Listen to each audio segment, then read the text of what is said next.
अहंकारी और क्रूर कंस को अपने काल यानी वृंदावन के वीर योद्धा नन्हे कृष्ण के हाथों मारे जाने का भय सता रहा था। मैं संसार का कोना कोना छान मारूंगा और तुझे ढूंढ निकालूंगा। उसने एक के बाद एक कई भयानक राक्षसों को वृंदावन भेजा।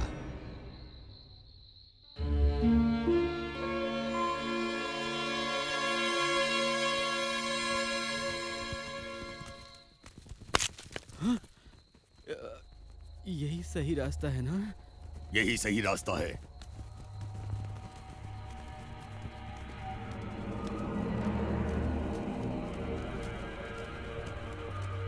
तुम गुफा के भीतर जाओ। पर यहाँ तो अग्नि दैत्य रहता है, वो तो मुझे भस्म कर देगा। चुपचाप अंदर जा, नहीं तो उठाकर फेंक दूंगा।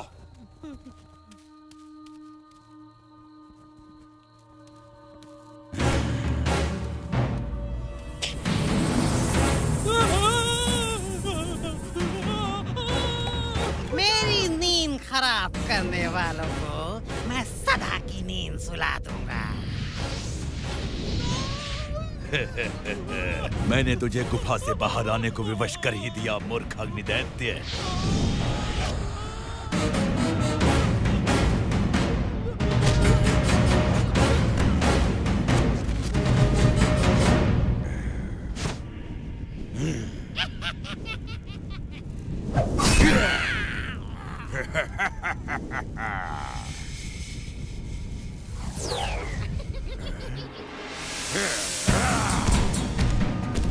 तू नर्क की अग्नि में चलेगा मूर्ख, और ये शुभ कार्य मेरी अग्नि से ही होगा।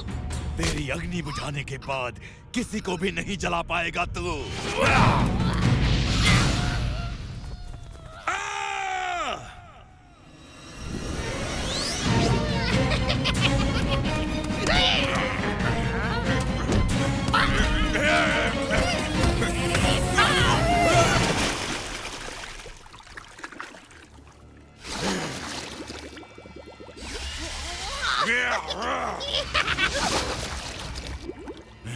इस बार तू हार गया अग्निदैत्य।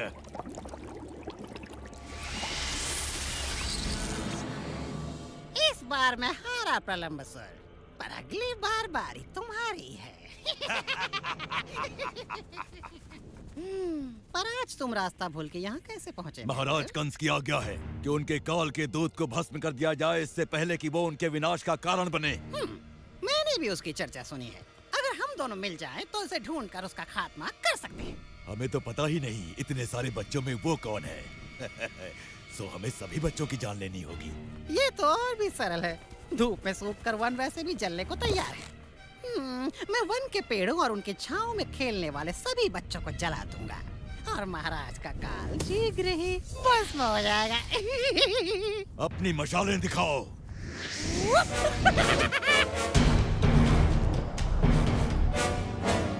चलो मुंजावन।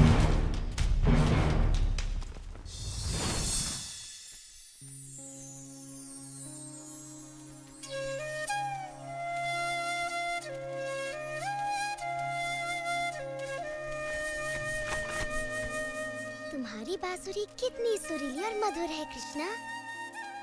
हाँ, ये पेड़ भी इसे सुनकर प्रसन्न है। मैं भी प्रसन्न हूँ। जरा देखो तो सामने से कौन आ रहा है। बहुत ही बढ़िया विचार है मेरे भाई। तो फिर मेरे विचार को पूरा करना चाहिए बलराम। मेरा विचार तो कहता है कि इन गोपियों के हांडी का दूध कैसे पिया जाए, और इस बार ये विचार पूरा होगा।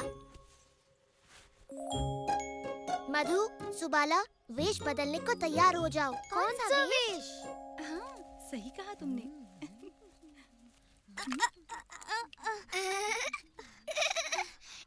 ऐसे तो तुम्हारी मटकी गिर जाएगी विशाखा। वो देखो राधा ने अपनी मटकी कैसे संभाली है। ओह, राधा तो वृंदावन की रानी है, उसका तो सारा काम सही होता है। जल्दी जल्दी चलो, कहीं ऐसा ना हो कि रुको, तुम इन मटकों में क्या छुपा कर ले जा रही हो? वही है जो हम कल लेके जा रहे थे जब तुमने हमें रोका था। और परसों भी, और उससे भी एक दिन पहले। आहा, तो तुम खजाना छुपा कर ले जा रही थी। ये कोई खजाना नहीं है, माखन है, माखन। हाँ, माखन। ओ, उस पर कर चुकाना पड़ेगा मेरे पेट के लिए, मेरा मतलब मेरे महाराज के लिए। कितनी बार कहा है तुमसे, हम तुम्हें कोई कर नहीं देंगे। तुम भेष बदलकर हमें मूर्ख बनाने का प्रयास ना करो। हमें पता है तुम कौन हो। तुम हमें नहीं जानती, हम हैं महाराज के प्रिय दूत। यदि हमें हमारा कर नहीं मिला, मेरा मतलब राज्य का कर, तो तुम्हें बड़ा दंड भोगना पड़ेगा। हमारी बात भी सुन लो राजदूत जी, अपने राजा जी को बोल दो हम कर अपनी रानी को ही देते हैं। राधा रानी। पर ये कोई रानी नहीं है, जरा देखो तो इसके कपड़े बिल्कुल ग्वालन जैसे। सही बात। देखो ना, उसके सर पर मटकी है, जबकि रानी के सर पर होता है मुकुट।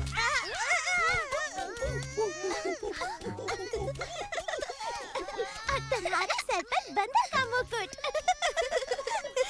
बंदर मुकुट वाला बंदरों का राजा।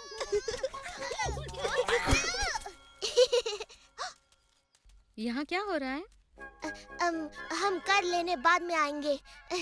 अभी हमें कोई जरूरी काम याद आ गया। क्या वो फिर तुमसे कर वसूल कर रहा था? ये लड़का अपनी शरारतें कभी बंद नहीं करेगा। जैसे कोई सच में ही मान लेगा कि वो कर वसूलने वाला है।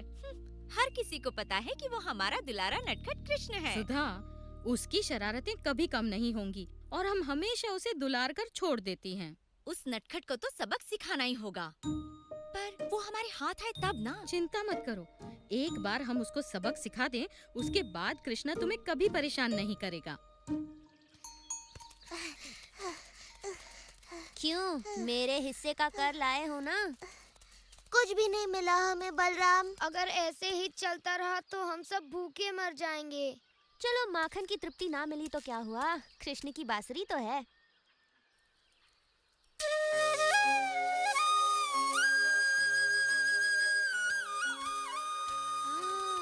तुम्हारी बांसुरी सुनकर मन ऐसे प्रसन्न हो रहा है जैसे मेरा पेट मक्खन खाने के बाद हो जाता है।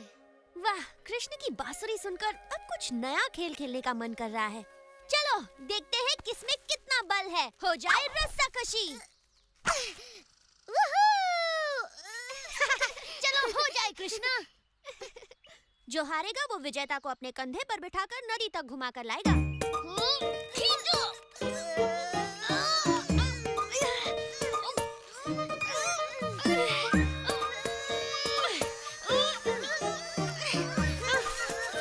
तुम लोग बस मरने वाले हो।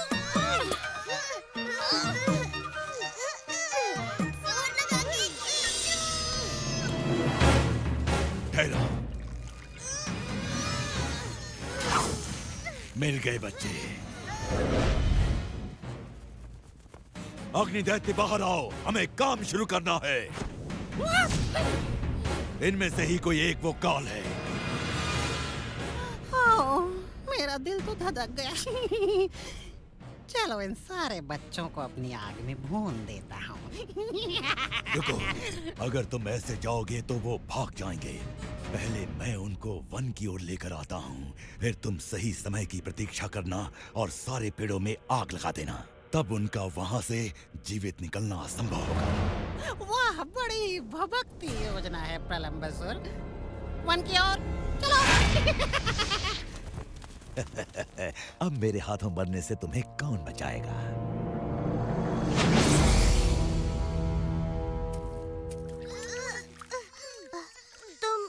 तुम खेलों में अभी आया बलराम। मुझे कुछ आवश्यक काम पूरा करना है।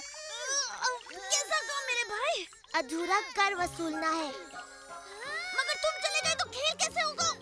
तुम्हारी और एक खिलाड़ी कम हो जाएगा। तुम यहाँ आओ। हाँ तुम, जल्दी। तुम्हारा नाम क्या है? प्रघोष। सुनो प्रघोष, हमें एक खिलाड़ी चाहिए। क्या तुम हमारी ओर से खेलोगे? मैं अभी आया मित्रों, तुम सबके लिए माखन और दूध वसूल के।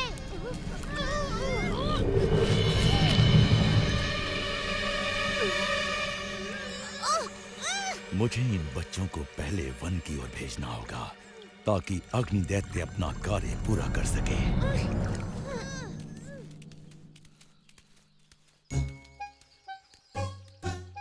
आहा, लड़कियां बिल्कुल अकेली हैं। पेट में जगह है ना दादी? क्योंकि आज हमें बहुत भारी कर मिलने वाला है।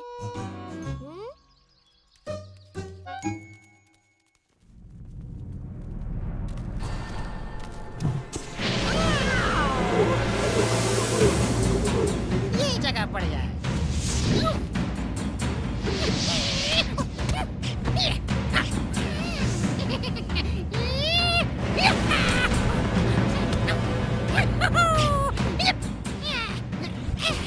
खड़े खड़े मेरा करतब क्या देख रहे हो मूर्खों? जला डालो सब कुछ।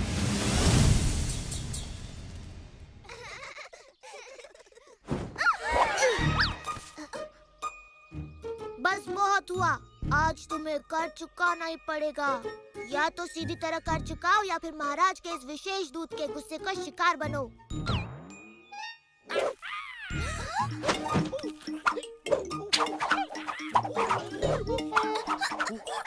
रोको इस दूत को, हम कर चुकाने को तैयार हैं। रुक जाओ। अब की तुमने समझदारी की बात। चलो अपना कर निकालो।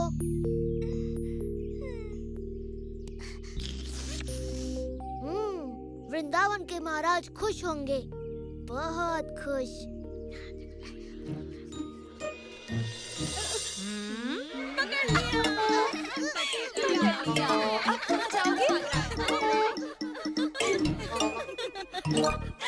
तो महाराज के विशेष अधिकारी, आपको आपका कर मिल गया। अब हम अपना कर वसूल करेंगे और यशोदा को बताएंगे कि कृष्णा बेचारी लड़कियों का सारा दूध माखन लूट लेता है। उसे बड़ा गर्व होगा कि उसका सपूत कृष्णा अब गायें चराना छोड़कर महाराज का विशेष अधिकारी बनकर कर वसूलता है। रुको, मैया को मत बताना, वो मुझ पर गुस्सा करेंगी। गुस्सा तो वो करेंगी ही। छोड़ो, मुझे जाने दो। आज के बाद मैं वेश बदलकर किसी को तंग नहीं करूँगा।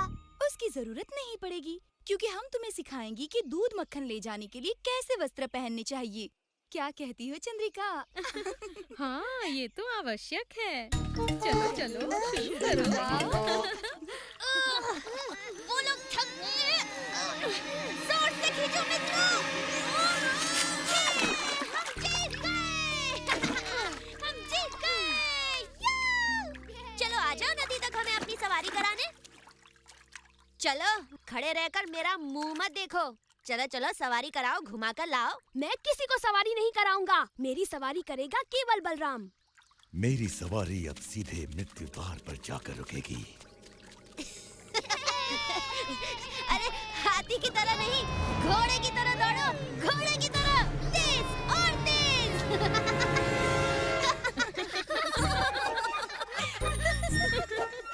अब देखो, लग रहा है ना बिल्कुल गोपी। यशोदा को कोई इसका ये रूप दिखाओ। ओ, मुझे जाने दो। पर तू तो बड़ा सुंदर लग रहा है। बिल्कुल यशोदा की सुंदर सी बिटिया लग रहा है ये।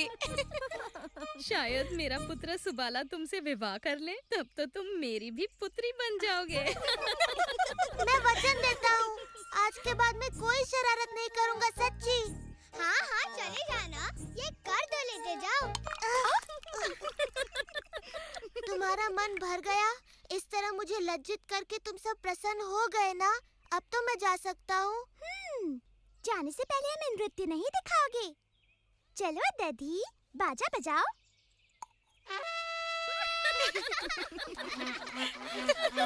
नाचो कृष्णा, नाचो।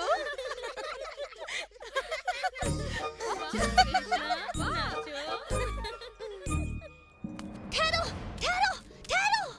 लगता है तुम रास्ता भूल गए। नहीं बलराम, मुझे पता है हम कहाँ पर हैं। प्रगोष, ये तुम कर क्या रहे हो?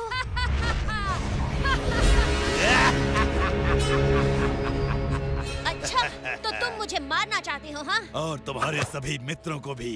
अग्नि दैत्य शीघ्र ही उन सबको राख बना डालेगा। तो ये बात है।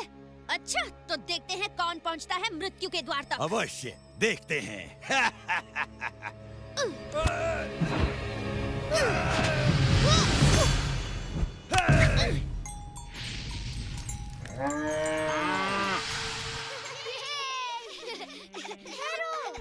वो देखो।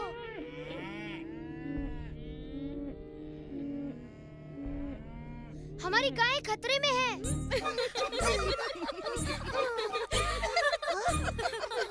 तुम रुक क्यों गए? अभी तुमने अपना पूरा कर नहीं चुकाया। तुम्हें कुछ सुनाई दिया? वो देखो। मेरी प्यारी माताओं, तुम्हारे पुत्र वन में हैं और उन्हें मेरी सहायता की आवश्यकता है। मुझे जाना ही होगा। सुबाला, मेरा सुबाला, मेरा सुदामा।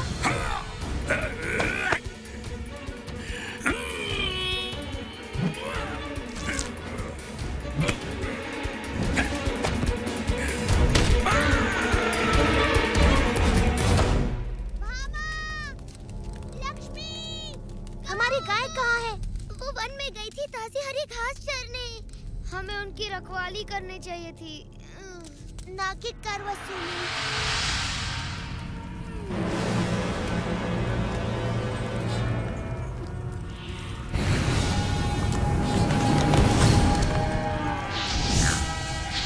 वो वन की आग में फंसी है। गाय भयभीत है। मैं उन्हें वापस बुलाता हूँ।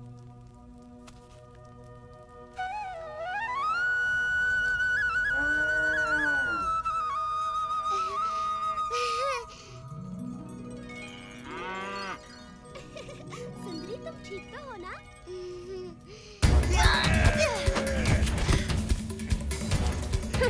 अब होगा इसका काम तमाम।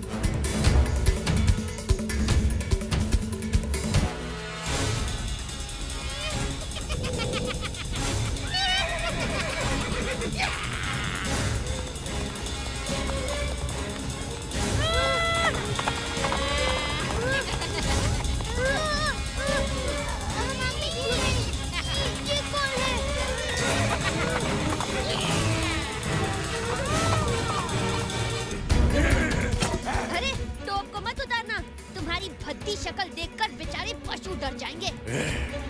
अब तू नहीं बचेगा दुष्ट बालक। बहुत मजाक कर लिया तूने प्रलंबसुर के साथ। हम मजाक करके ही धूल चटाते हैं। अब मैं तुझे चींटी की तरह मसल डालूंगा दुष्ट।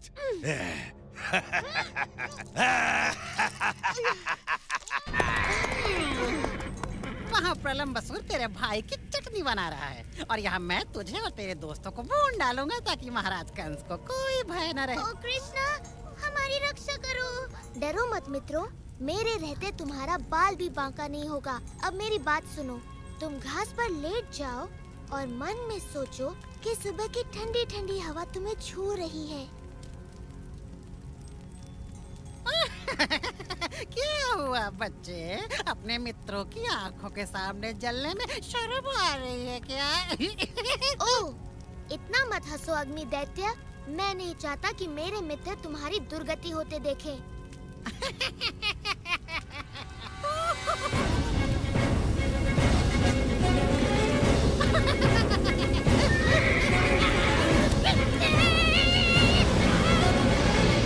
तेरा अंत आ गया। महाराज कंस प्रसन्न होंगे। ज्यादा प्रसन्न मत हो राक्षस, तेरा कंस बहुत ही दुखी होगा जब उसे पता चलेगा कि तेरा वध एक बालक ने किया है।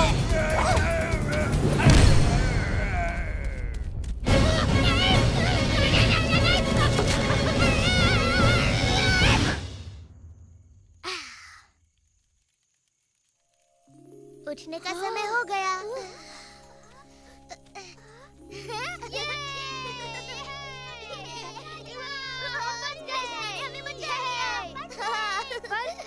बलराम कहाँ है?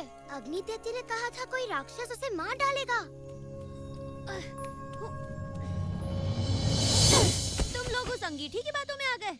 अरे वो तो खूब धुआंधार झूठ बोल रहा था।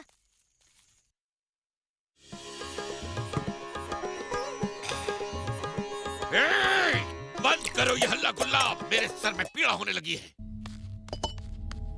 मुझे थोड़ा सोमरस पिलाओ। क्षमा कीजिएगा महाराज, पर प्रलंबसुर मारा गया। क्या मारा गया? जी महाराज, ठीक तरह से पता नहीं, किंतु समाचार है कि उसका संहार आपके कालदूत के ही हाथों हुआ है। आकाशवाणी सत्य थी। यदि मैंने उसे नहीं मारा तो वो मेरा काल बन जाएगा। कोई तो होगा जो उस बालक को मार सके इससे पहले कि वो मेरा काल बने। मेरे पास एक उपाय है महाराज। अरिस्तासुर नामक एक बड़ा ही शक्तिशाली दैत्य है जो अपने सींगों से बड़े बड़े पर्वतों को जड़ से उखाड़ फेंकता है। हाँ, वो सच में बड़ा शक्तिशाली है। यदि मेरे काल का कोई काल बन सकता है तो वो है अरिस्तासुर। उसे तुरंत बुलाया जाए, शीघ्र।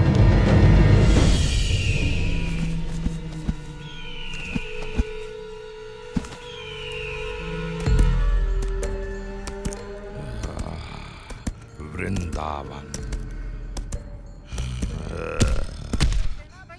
तो यहाँ छिपा बैठा है कंस का काल। अब नहीं बचेगा ये बालक। ये सारी पुष्पमालाएं इस वर्ष की सूर्य पूजा को और भी अधिक सुंदर बना देंगी।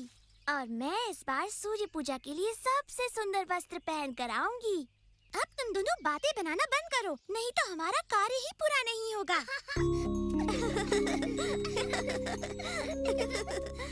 राधा, ये क्या कर रही हो? सूर्य पूजा के लिए पुष्प चुन रही हूँ। सूर्य पूजा के लिए पुष्प, वो भी मेरी अनुमति के बिना?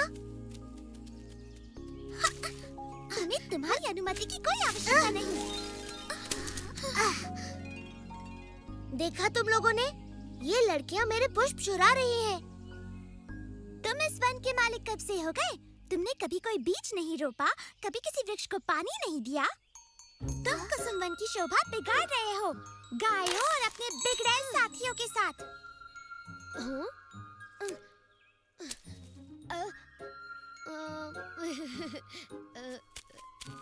तुम होती कौन हो निंदा करने वाली मुझ जैसे सदाचारी सज्जन की? हाँ, सज्जन और सदाचारी कृष्ण, जिसने जन्म होते ही एक नारी के प्राण हर लिए। पूतना एक दुष्ट राक्षसी थी जो कृष्णा को मारने आई थी। और बचपन में सबके घरों से माखन चुराकर अपनी मैया से कितनी सरलता से झूठ बोलता था। हाँ, बड़ा स्वादिष्ट होता था वो। और जब ये थोड़ा बड़ा हुआ तो स्नान करती बेचारी गोपियों के वस्त्र चुराने में भी इसे लज्जा नहीं आई। हंस लो निर्लज्जों, तो ऐसा सज्जन और सदाचारी है तुम्हारा मित्र कृष्ण। बोल लिया तुमने, अब मेरी बात। इनसे लड़कर और अधिक अपमानित होना पड़ेगा कृष्णा। कृष्णा माखन चोर, कृष्णा माखन चोर, कृष्णा माखन चोर, कृष्णा माखन चोर। आजकल मेरी सज्जनता का कोई महत्व ही नहीं रह गया। चलो गायों को किसी और स्थान पर ले जाए।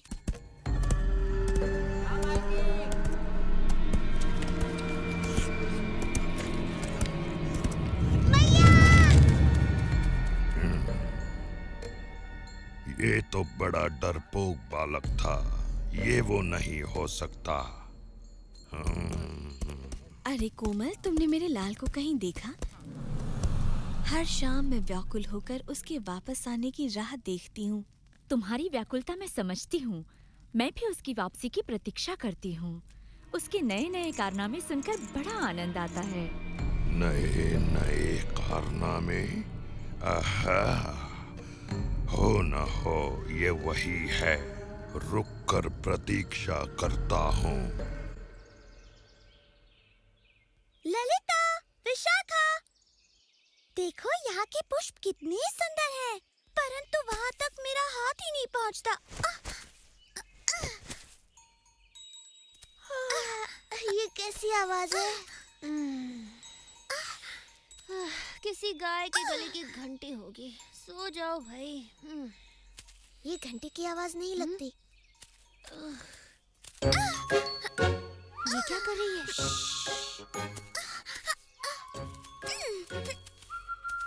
क्या करने का विचार है तुम्हारा? राधा से अपने अपमान का बदला।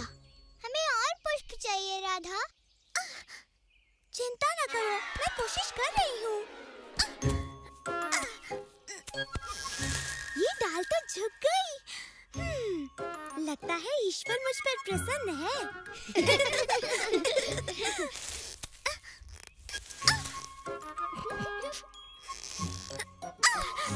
आ गई पकड़ने। ललिता, विशाखा, बचाओ! आहा, पुष्प चोर फिर आ गई। हमें अपने पुष्पों का ध्यान रखना होगा मित्रों। चल हट। हाथ छोड़ दो राधा, हम तुम्हें पकड़ लेंगे।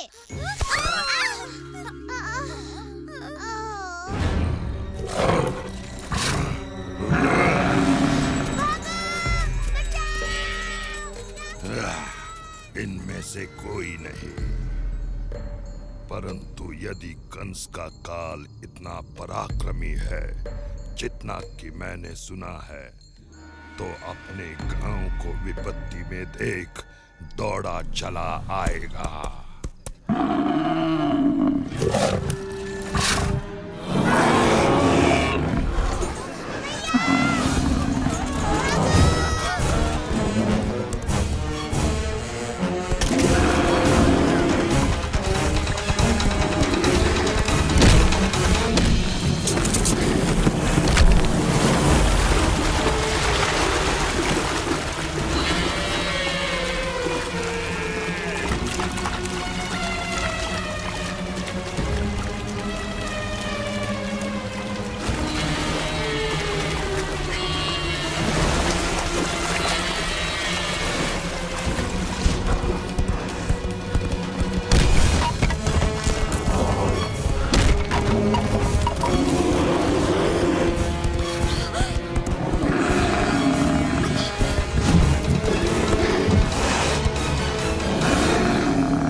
घर चले गए कृष्णा। यदि तुम नहीं गए तो मैया यशोदा बड़ी चिंतित होंगी। मैं अपने पुष्पों की रक्षा करूंगा, चाहे पूरी रात खड़े रहना पड़े। ओह, तुम इतने हठी क्यों हो कृष्ण?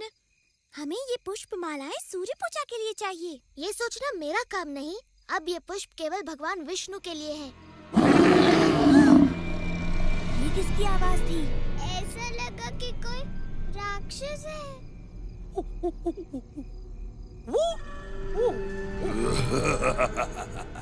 आओ कृष्णा, बचा लो अपना प्रिय वृंदावन।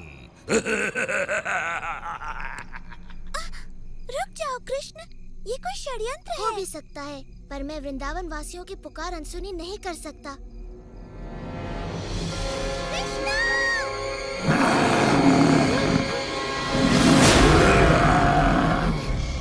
ये दुष्ट सांड अवश्य ही कोई राक्षस है। तुमने उसे क्रोधित कर दिया है।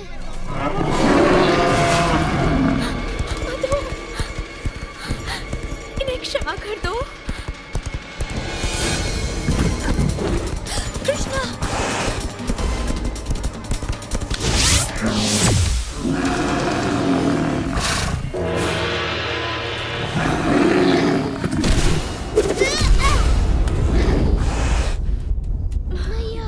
डरो मत सुबाला, ये तो बस एक साधारण सी गाय है। कहो तो वन में इसे भी घास चराने ले जाओ। मजाक बहुत हो गया बालक।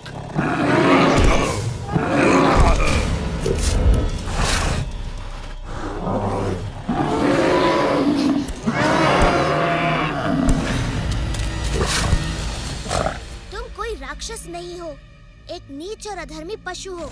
तुमने वृंदावन वासियों को क्यों भयभीत किया हुआ है? यदि मुझसे लड़ना चाहते हो तो एक राक्षस की तरह लड़ो, किसी कीड़े की तरह नहीं।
मेरे प्रिय कृष्णा।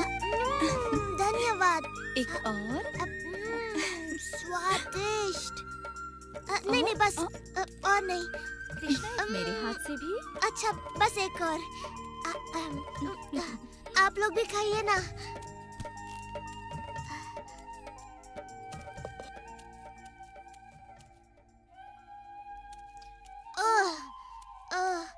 खा खा कर तो मेरे पेट की हांडी बन गई। अब थोड़ा विश्राम हो जाए। अब मुझे उमलने चाहिए। वाह मेरे भाई, आज तो तुमने अपने कारनामों में एक और नया कारनामा जोड़ दिया। तुम्हारा मतलब है अपने पापों की सूची में एक और पाप? तो अब हमारे सदाचारी कृष्ण ने एक सांड को भी मार डाला है। वो कोई साधारण सांड नहीं था, बल्कि एक राक्षस था, वो भी सांड के वेश में। ओ कृष्ण, चाहे जो हो, वो था तो गौ जाति का ही ना। अब तुम्हें गौ हत्या का पाप लगेगा। ठीक है, मैं कल यमुना में स्नान कर पाप धो लूंगा। उससे कुछ नहीं होने वाला। ललिता सही कहती है, ये घोर पाप है और इसे धोने के लिए तुम्हें संसार की सारी पवित्र नदियों में स्नान करना ही पड़ेगा।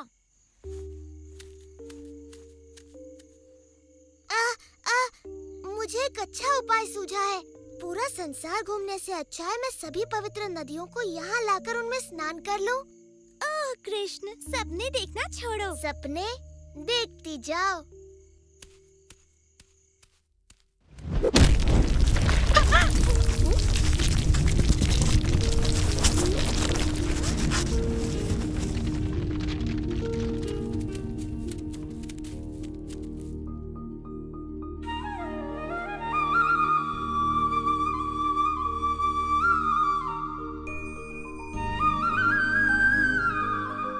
मैं हूँ गंगा, पर्वतों के राजा, हिमवान की पुत्री।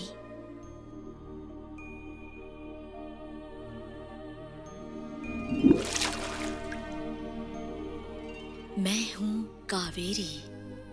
मैंने ब्रह्मा के आशीर्वाद से नदी का स्वरूप धारण किया है।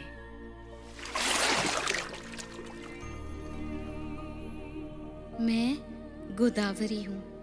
मेरा जल आप ही की तरह मधुर है श्री कृष्णा। मैं हूँ सरस्वती। मेरा नाम सदा वेदों, संतों और भगवान विष्णु के साथ लिया जाता है। मैं नर्मदा हूँ। मेरा जन्म भगवान शिव के शरीर से हुआ है। और मैं हूँ आपकी प्रिय यमुना, सूर्य देव की पुत्री, यम की बहन। आपके स्पर्श मात्र से मैं पवित्र हो जाऊंगी। कृपया मेरे जल में प्रवेश करें। ये मेरा सौभाग्य होगा।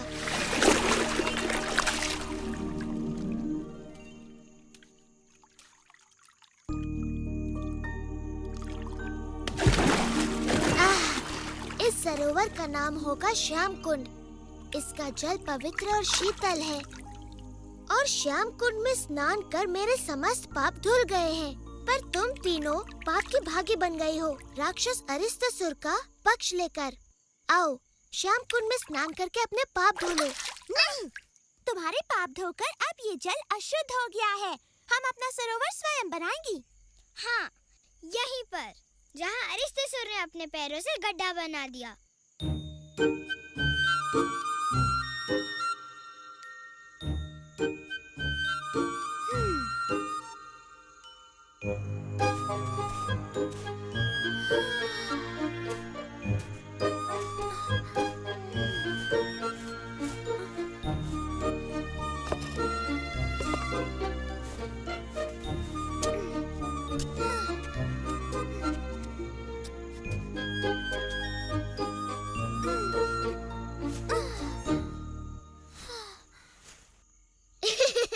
बड़ा सुंदर गड्ढा खोदा है तुमने राधा, पर इसमें जल तो दिख नहीं रहा। जल भी आएगा। यदि वर्षा की प्रतीक्षा कर रही हो तो फिर भूल ही जाओ। मेघ का एक छोटा सा टुकड़ा। तो तुम तीनों ने निश्चय कर लिया है कि तुम्हें मेरा अशुद्ध जल नहीं चाहिए? नहीं, बिल्कुल नहीं। हम मानसी गंगा से अपना शुद्ध जल लाएंगी।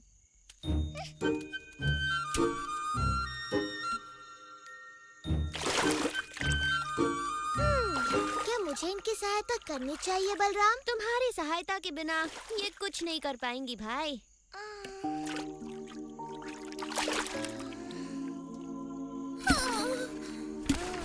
यह असंभव है।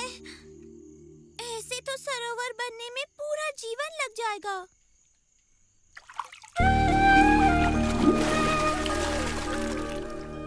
ओ राधा, तुम तो थक गई और निराश हो गई हो।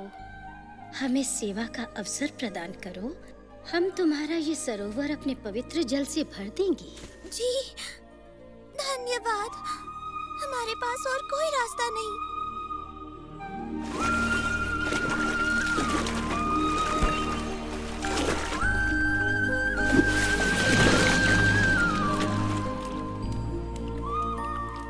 तुम्हारा सरोवर राधा कुंड तो मेरे सरोवर से भी कहीं अधिक सुंदर है।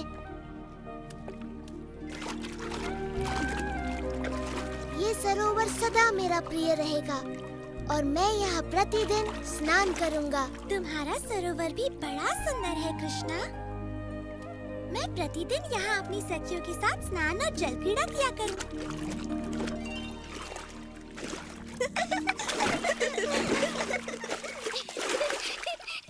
प्रलंबासुर और अरिष्टासुर के वध के समाचार ने पहले से ही भयभीत कंस को और भी डरा दिया। सभी असुर इस प्रयास में प्राणों से हाथ धो बैठे। तुम्हें क्यों लगता है कि तुम मेरे काल को मारने में सफल हो? क्योंकि मैं हूँ केशी और मेरे पैरों तले धरती कांप उठती है।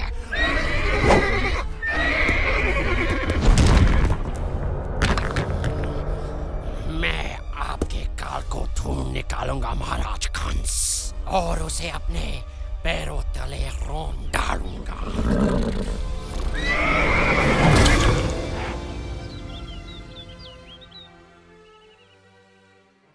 इन मोतियों के आभूषण पहनकर दीपावली पर हम वृंदावन की सबसे सुंदर गोपियाँ लगेंगी। इनसे सजकर हम ऐसे चमक उठेंगी जैसे दीपों की पंक्तियों से घर।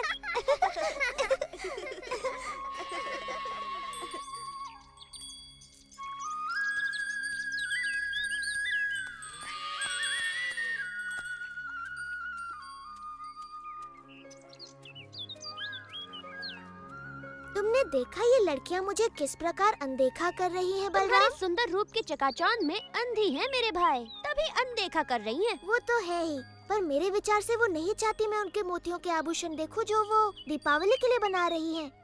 चलो देखते हैं क्या ये हमारे साथ अपने आभूषण बांटने को तैयार है।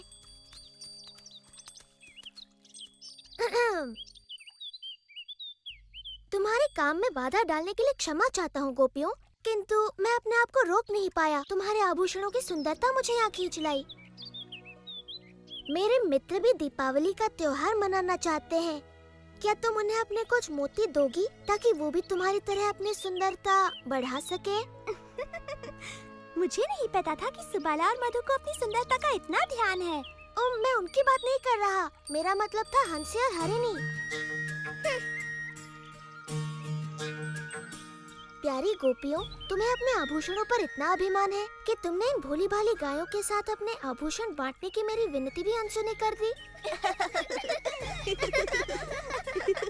तुम बड़े अच्छे हो कृष्णा, पर ये मोती केवल राजा रानियों के लिए हैं।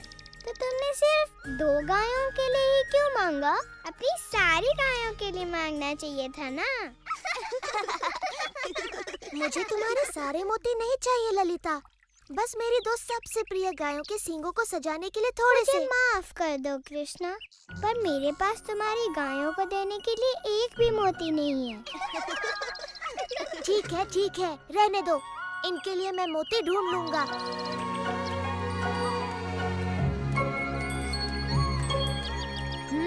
उन्होंने मना कर दिया। हाँ?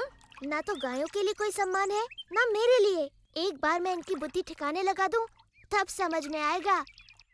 मोतियों का वृक्ष मोतियों का कोई वृक्ष नहीं होता कृष्ण। विश्वास करो मैया, यदि तुम मुझे मोती दोगी तो उन्हें बोकर मैं इतने मोती उगाऊंगा कि हम अपनी सारी गायों को दीपावली पर मोतियों से सजाएंगे।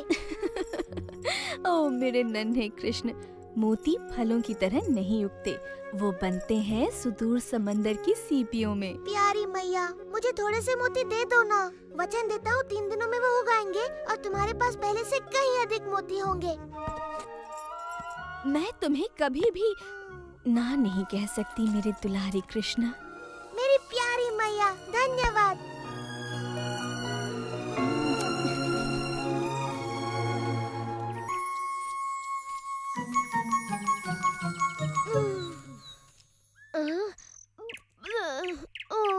क्या हम मोतियों की खेती करने के स्थान पर स्वादिष्ट ताजा मक्खन नहीं उगा सकते?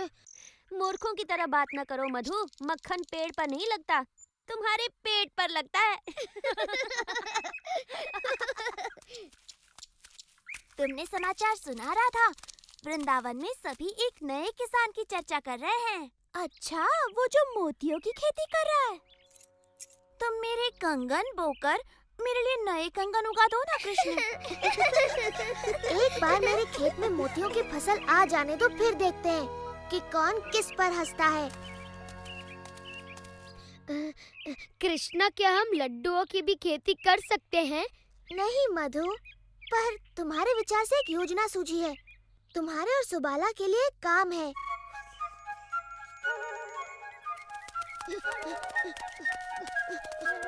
गोपियों, रुको। अगर तुम्हें बोने के लिए और मोती चाहिए तो हमारे पास नहीं है। हमारे पास सुंदर से मोती हैं, लेकिन कृष्णा ने पूछा है क्या तुम हमें थोड़ा सा दूध दे सकती हो? ओह, खेत में काम करके इन्हें प्यास लगाई होगी। नहीं, ऐसा नहीं है। दूध तो उसे अपना खेत सींचने के लिए चाहिए। क्षमा करना, किंतु ये दूध इस कार्य के लिए उपयुक्त नहीं। विशाखा ठीक कहती है, कृष्ण के पवित्र मोतियों के लिए इससे काम नहीं बनेगा। तुम्हें चाहिए नागफनी का दूध।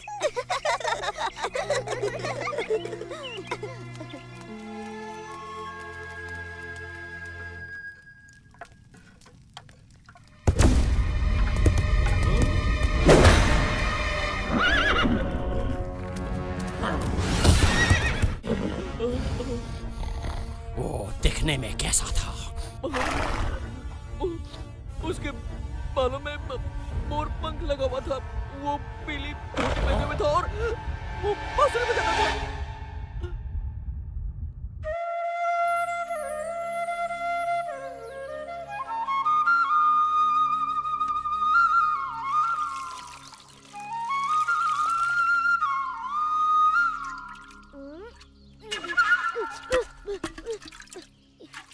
ये ठीक बात नहीं है कृष्णा। दूध मोतियों के साथ मनुष्यों को भी बढ़ने में सहायता करता है। जितनी इच्छा उतना दूध पी लेना मधु। बस एक बार तुम जैसे गोल मटोल मोती उग जाए।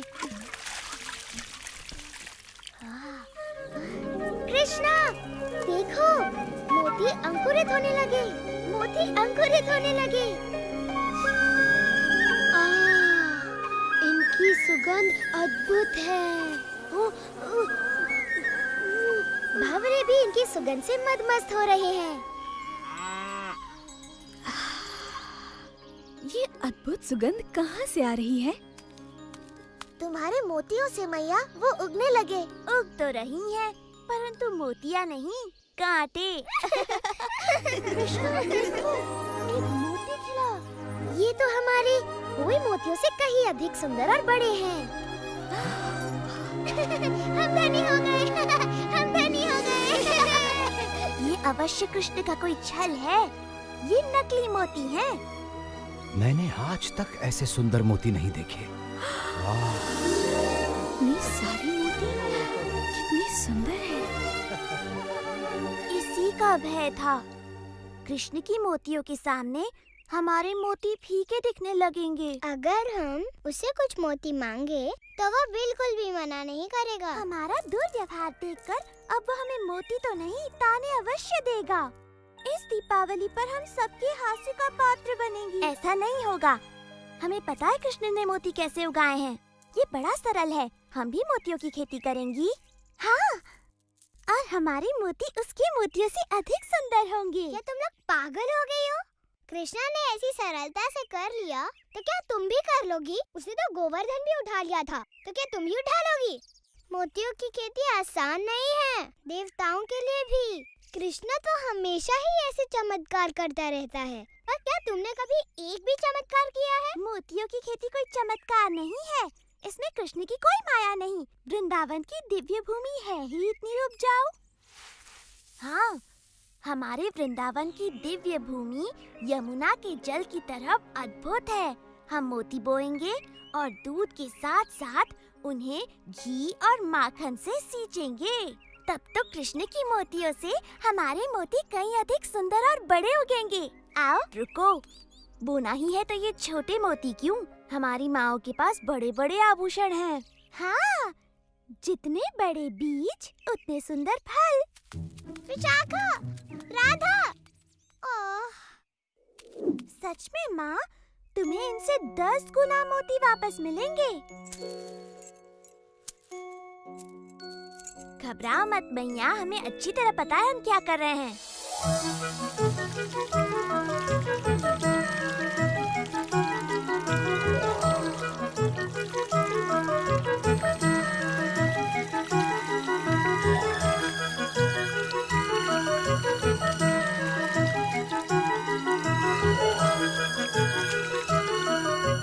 मूर्ख लड़कियाँ, कितने दिनों से लगी हुई हैं। उग रही है तो केवल जंगली घास। किंतु जितने मक्खन और घी से उन्हें सींचा जा रहा है, ये घास बड़ी स्वादिष्ट हो गई होगी। ये तो बड़ी गड़बड़ है।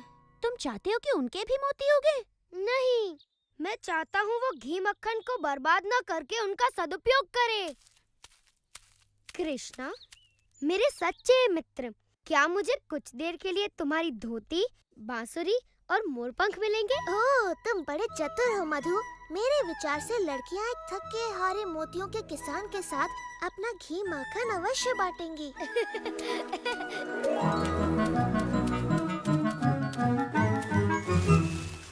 कौन है? कृष्णा, यदि तुम हमसे हमारे सुंदर मोती मांगने आए हो तो यहाँ से चले जाओ। मुझे अपना मुख दिखाने में भी लज्जा हो रही है। तुम तो मुझसे कहीं अधिक अच्छी तरह से मोतियों की खेती कर रही हो। यदि तुम थोड़ा सा घी और माखन मुझे दे दो तो मैं अपने मोती कम से कम तुम्हारे मोतियों के आधे आकार के तो कर सकूं। अब जबकि तुम अपना घमंड फुलाकर हमारे पास आए हो, हम थोड़ा सा माखन तुम्हारे साथ बांट सकते हैं। धन्यवाद, धन्यवाद। हाँ, गोपियों, इधर आओ। तुमने देखा हमारे मोतियों के ये पौधे कृष्ण के मोतियों से अलग हैं। ललिता सच कहती है, हमारे खेतों में तो कुछ भी नहीं उगा, सिर्फ कांटों वाले पौधे उगे हैं। ये बात किसी को पता न चलने पाए, विशेष तौर पर माताओं को।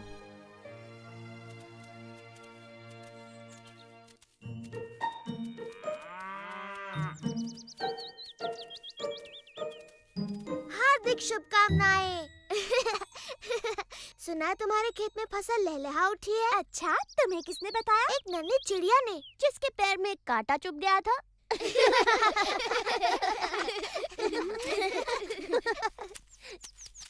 चलो मित्रों, त्योहार के लिए अपनी गायों को सजाया जाए।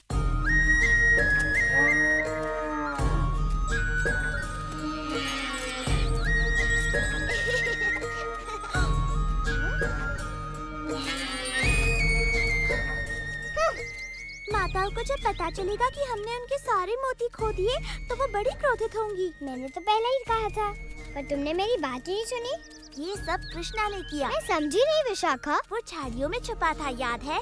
उसी ने अपने साथियों के साथ मिलकर हमारे पौधे उखाड़कर उनके जगह कटीले पौधे लगा दिए होंगे। इस बार उसने उत्पात की सीमा लांघ दी है। मैं मैया यशोदा को बताऊंगी। क्या बताओगी राधा? कि कृष्णा ने इतने सुंदर सुंदर मोती उगाए कि उससे सुंदर मोती उगाने के लिए तुमने अपनी माँ के मोती भी खो दिए। ललिता ठीक कहती है, कृष्ण ने हमें छला हो या हमने स्वयं को छला हो, हमारी परिस्थिति वही है। हमारे पास एक भी मोती नहीं है। यदि हमारी माताओं को पता चला तो वे हमें कभी क्षमा नहीं करेंगी। परंतु वृंदावन में मोती मिलना इतना सरल नहीं है। हम कहाँ से लाएंगे? हमारे पास और कोई चारा नहीं। हमें कृष्ण से पूछना चाहिए कि क्या वो अपने कुछ मोती हमें बेचेगा।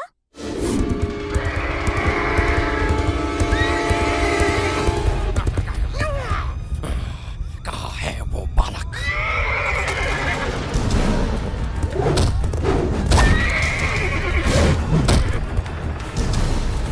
कहाँ है वो पीली धोती वाला बालक जिसके पास बांसुरी और मोर पंख भी है? मैं उसका सर्वनाश कर दूंगा।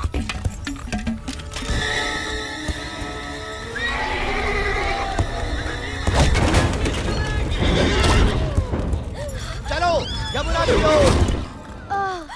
इतना सारा माखन और घी खाकर तो मेरा पेट भर गया। लगता नहीं कि मैं महीने भर तक और कुछ खाऊंगा।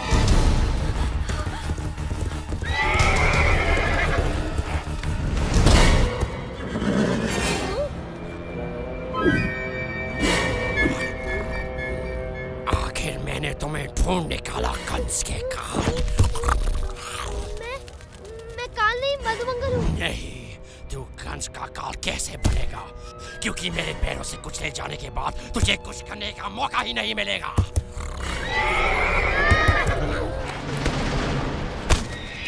तुम जिसे ढूंढ रहे हो वो मैं हूँ।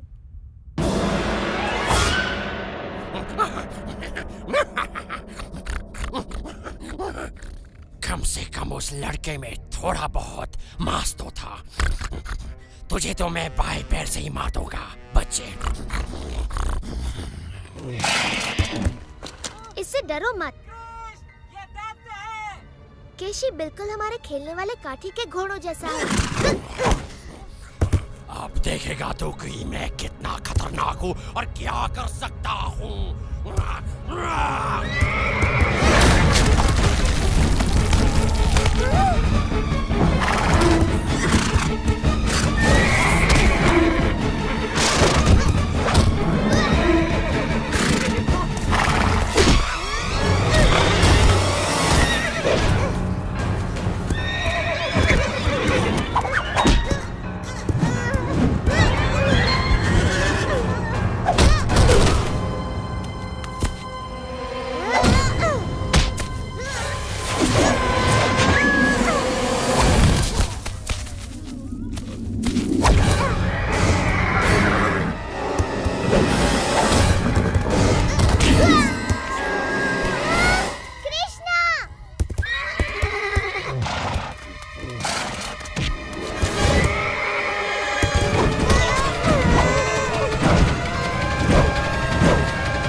कृष्णा।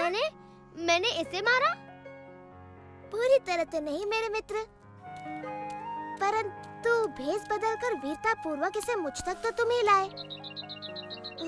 मैं अब कभी भी तुम्हारा रूप नहीं धरूंगा कृष्णा।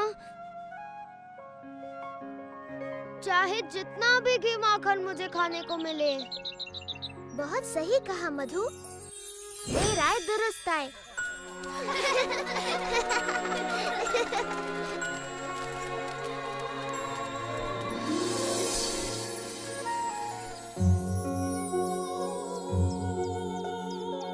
वाह मेरे भाई, ये तो बड़ी अच्छी फसल लहलाने लगी।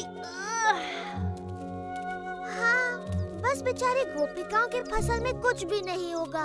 लगता है उनके सारे मोती कीड़े खा गए। हमने सुना है कि कृष्ण अतिरिक्त मोती बेच रहा है सुबाला। हमें भी कुछ खरीदने की इच्छा है। परंतु मोती के बदले तुम दोगे क्या राधा? दूध मक्खन तो यहाँ नहीं चलेंगे। एक बात बताओ, तुम वही गोपियाँ हो ना जिन्होंने मेरे गायों के लिए मोती और मेरी मोतियों की खेती के लिए थोड़ा सा दूध देने से मना कर दिया था? मैं अपने सारे मोती यमुना में फेंक सकता हूँ, परंतु तुम्हें एक भी नहीं देने वाला। हम स्वर्ण से मूल्य चुकाएंगी। तुम्हारे घरों का सारा धन और तुम्हारे घर का मूल्य भी जोड़ दो, तब भी मेरे एक मोती का मूल्य नहीं चुका पाओगी। तुम हमेशा हमारे साथ ऐसा क्यों करते हो कृष्णा? कृपा करो कृष्ण, हम अपनी माताओं के लिए तुम्हारे मोतियों की मूल्य से अधिक चुकाने को तैयार हैं। तुम्हारी माताएं? अच्छा, तब बात अलग है। तुम तो जानती ही हो, माताओं का नाम सुनकर मैं पिघल जाता हूँ, है ना मित्रों? हाँ, कृष्णा को मैया से बड़ा प्रेम है। हाँ, बिल्कुल। तुम्हारी माताओं को मेरे सबसे सुंदर मोती मिलेंगे। धन्यवाद कृष्णा। धन्यवाद कृष्णा, तुम बड़े दयालु हो। वो तो मैं हूँ ही, पर धन्यवाद मेरा नहीं, अपनी प्यारी माताओं का करो।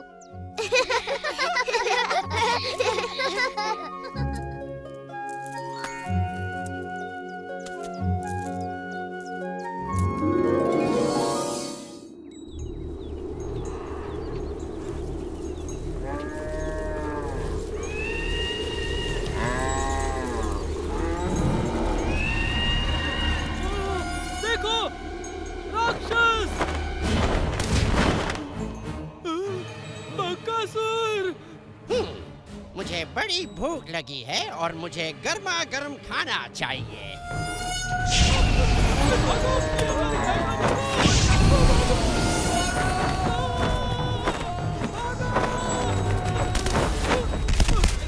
यदि तुम मुझे गाय नहीं खाने दोगे तो मैं तुम्हें ही खा लेता हूँ।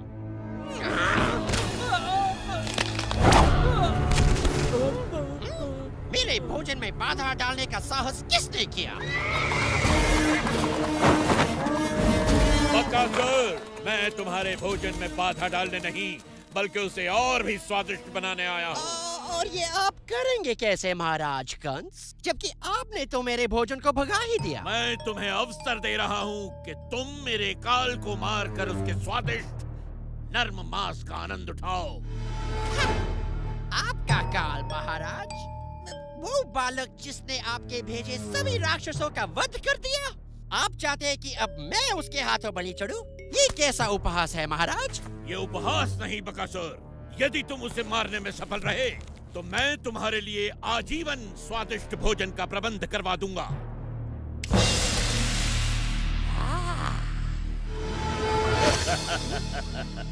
मेरे काल को काल तक पहुंचाओ बकासुर, फिर इस भोजन का आनंद उठाओ। ठीक है, मुझे आपका यह प्रस्ताव स्वीकार है। आपका काल आज सूर्यास्त से पहले मारा जाएगा।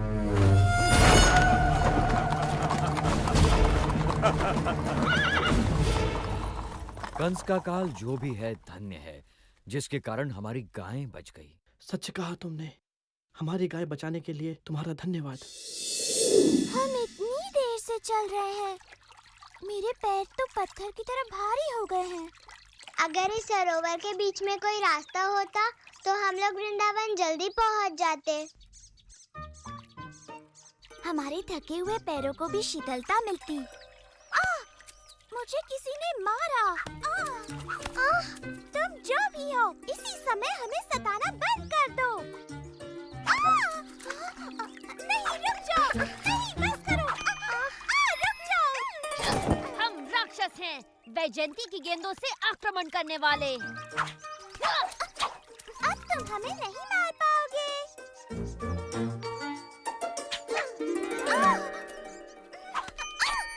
तुम फिर से गलत हो राधा। मेरा लक्ष्य नहीं चूकेगा, क्योंकि मैं पिछले जन्म में राम था और सभी जानते हैं कि मैं कमाल का धनुर्धर था। झूठा कहीं का। क्या कहा तुमने? उसने कहा कि तुम झूठे हो। तुम कभी राम नहीं थे। राम तो साहसी योद्धा थे। कृष्ण का साहस तो केवल बेचारी निहत्थी गोपियों पर ही दिखता है। तुम्हें मुझ पर विश्वास नहीं?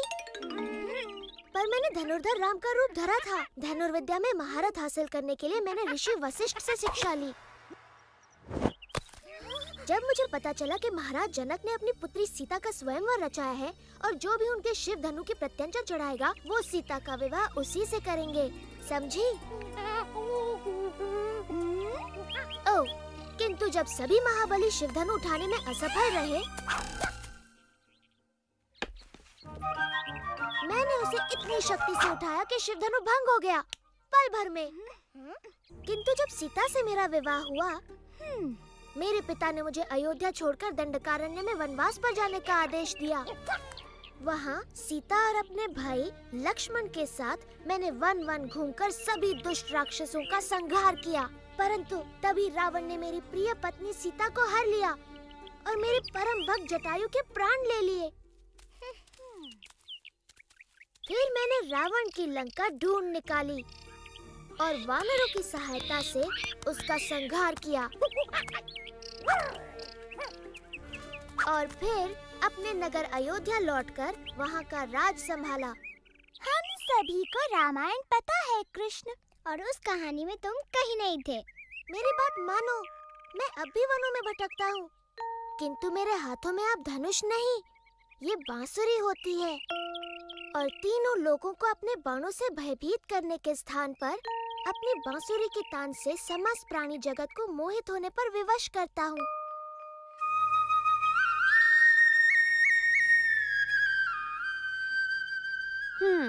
मुझे नहीं लगता ये तुम पर विश्वास कर रही है भाई। कृष्णा की ऐसी बातों पे कोई भी विश्वास नहीं करेगा। यदि ये भगवान राम की तरह कोई वीरता भरा कार्य कर दिखाए तो हम इसकी बातें भी माने।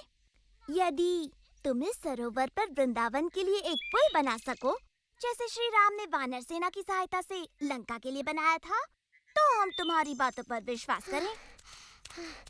तो तुम यहाँ हो कृष्णा, लो आ गई तुम्हारी वानर सेना। यदि तुम्हें पुल ही चाहिए तो ठीक है, बन जाएगा।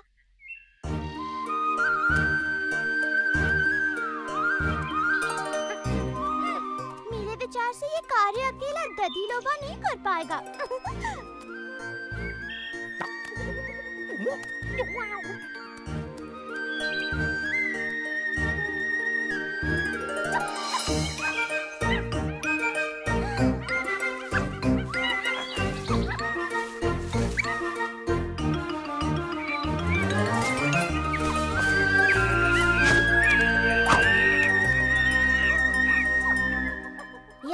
के लिए धन्यवाद मेरे मित्रों।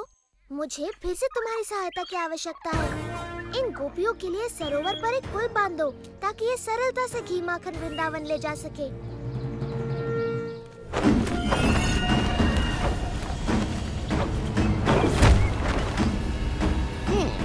लगता है महाराज कंस का काल कहीं पास ही है। मैं उसे सूंघ सकता हूँ।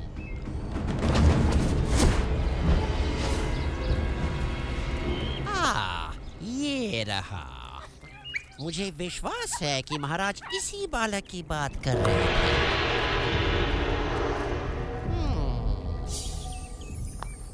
और महाराज को दिया वचन पूरा करके मैं इसे अपना भोजन बना सकता हूँ।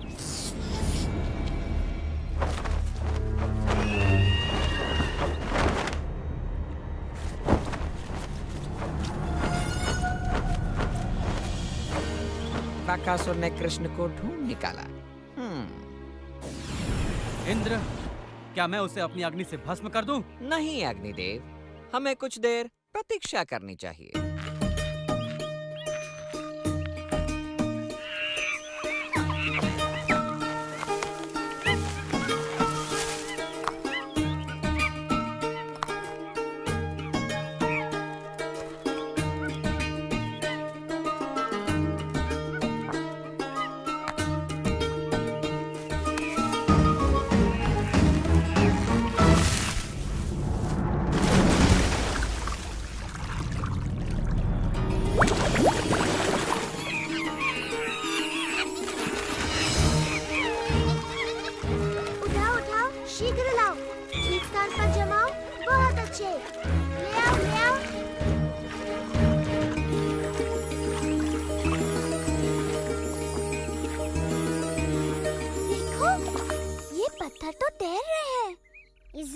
कृष्णा की माया है। पत्थर तो नहीं तैरते, ये जरूर नकली होंगे।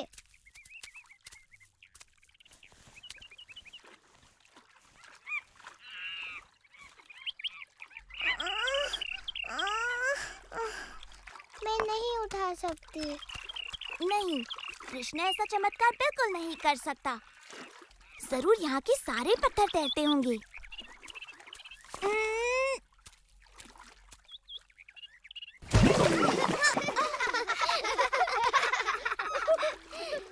यदि तुम मेरी सहायता नहीं कर सकती तो मेरे कार्य में बाधा तो मत बनो।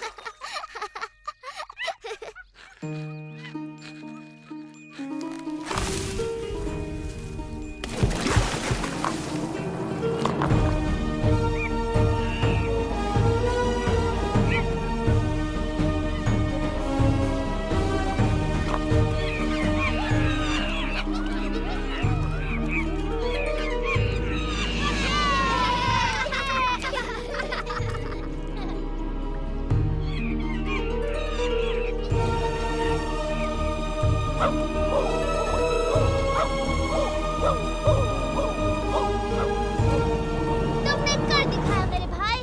कृष्ण के सिवा ऐसा सुंदर पुल कोई नहीं बना सकता। कृष्णा भगवान राम जैसे ही महान है। मैं अभी नहीं मानती कि तुम पूर्व जन्म में श्री राम थे। हाँ, सच में तुम खुद ही वानरों की तरह नटखट हो कृष्ण, इसलिए वो तुम्हारा कहना मानते हैं। राधा, ललिता, अपने मटके उठाओ, हमें घर जाना है।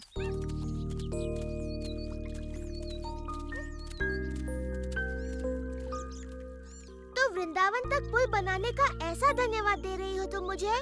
रुको, तुम्हें इस पुल पर जाने के लिए कर चुकाना होगा। जैसे हाँ, तुम्हारी हांडी में से थोड़ा मक्खन।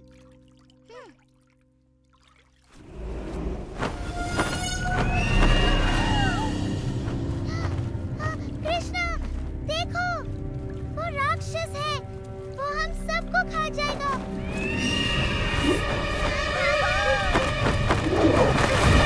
कृष्णा, भागो नहीं तो ये तुम्हें खा जाएगा, भागो। डरने की कोई बात नहीं, ये बस एक साधारण सा पंछी है। कृष्णा, कृष्णा हट जाओ, वो तुम्हें खा जाएगा। कृष्णा, बचिए,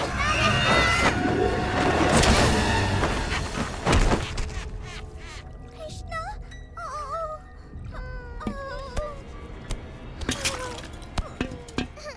ओ कृष्णा। महाराज का ये काल तो बन गया मेरा निवाला। अब जीवन भर मुझे भोजन की कोई चिंता नहीं। इस राक्षस ने ये क्या किया? हमें बिना विलंब किए इस दुष्ट का संहार करके कृष्ण की रक्षा करनी होगी। ऐरावत!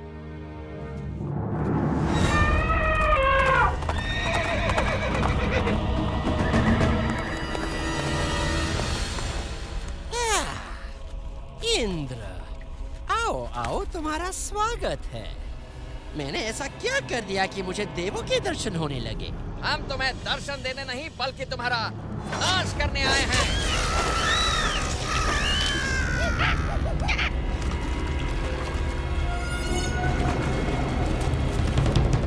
तुम्हारे किसी भी शस्त्र का मुझ पर कोई असर नहीं होगा इंद्र। मेरा ब्रह्मदंड तुम्हारा अंत कर देगा बकासुर।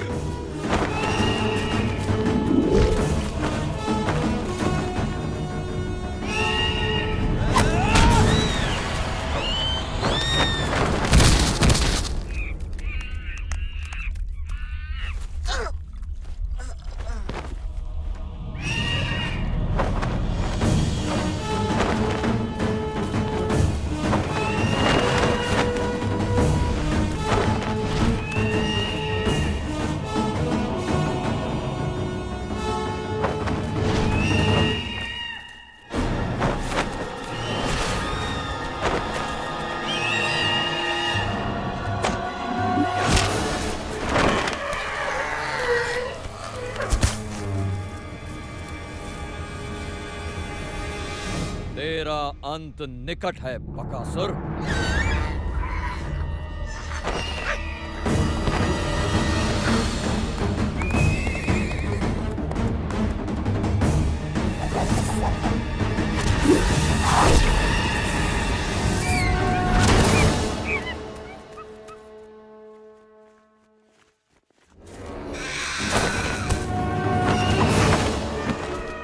इनके प्रहारों से बच गया बकासुर, परंतु मेरी अग्नि से नहीं बच पाएगा तू।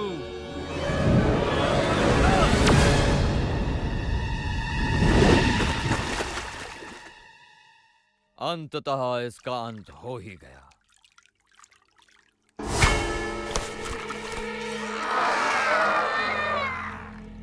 लगता है ये बकासुर अमर है। अब तो हम सिर्फ कृष्ण की वापसी की प्रार्थना ही कर सकते हैं। भाग जाओ दुष्टों, मुझे कोई नहीं मार सकता, कोई नहीं।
अब सब कुछ ठीक हो गया है मित्रों, तुम आंखें खोल सकते हो।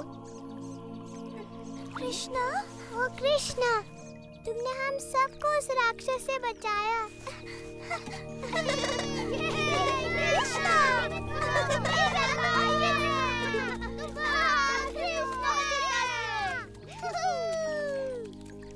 मैं ठीक हूँ, सच में।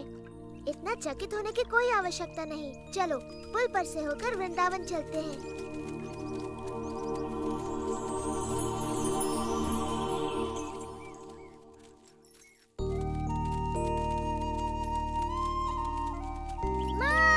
माँ, क्या हुआ? पता है आज क्या हुआ? तुम्हें बताऊंगा तो विश्वास नहीं करोगी। बकासुर ने कृष्णा को मारने की चेष्टा की। ऐसा कुछ नहीं हुआ ना? सच में बकासुर ने एक पक्षी का रूप लिया था जो इतना बड़ा, और उसकी चोंच ताल वृक्ष जितनी बड़ी थी, बहुत बड़ी चोंच। परंतु वो कृष्णा की शक्ति का बिल्कुल सामना नहीं कर पाया। कृष्णा ने खाली हाथ उस दुष्ट राक्षस को मार गिराया। इन नन्हे हाथों से जो कमल की पंखुड़ी के समान कोमल और शीतल है, ये तो असंभव है। तुम उस राक्षस का मृत शरीर अपने आँखों से देख सकती हो मैया, जो सेतु बंध के किनारे पर पड़ा है। कृष्ण ने उसकी चोंच ऐसे तोड़ दी जैसे वो कोई घास का तिनका हो। तब तो उस राक्षस से उसने मेरे प्रिय मधु के प्राणों की भी रक्षा की। धन्यवाद कृष्ण, धन्यवाद, धन्यवाद कृष्णा, धन्यवाद। मैंने इसका वन जाना इसलिए बंद करवाया क्योंकि वहाँ राक्षस थे, परंतु वो दुष्ट इसके पीछे यहाँ भी आ पहुँचे। उनसे इसकी रक्षा संभव है। मेरा नन्हा कृष्णा, आज से तुम बस घर पर ही रहोगे। वन जाने की कोई आवश्यकता नहीं। गायों को कोई और चरा लाएगा। सच कहूँ तो मेरी वीरता की ये सारी कथाएं झूठी हैं मैया, है ना? बोलो।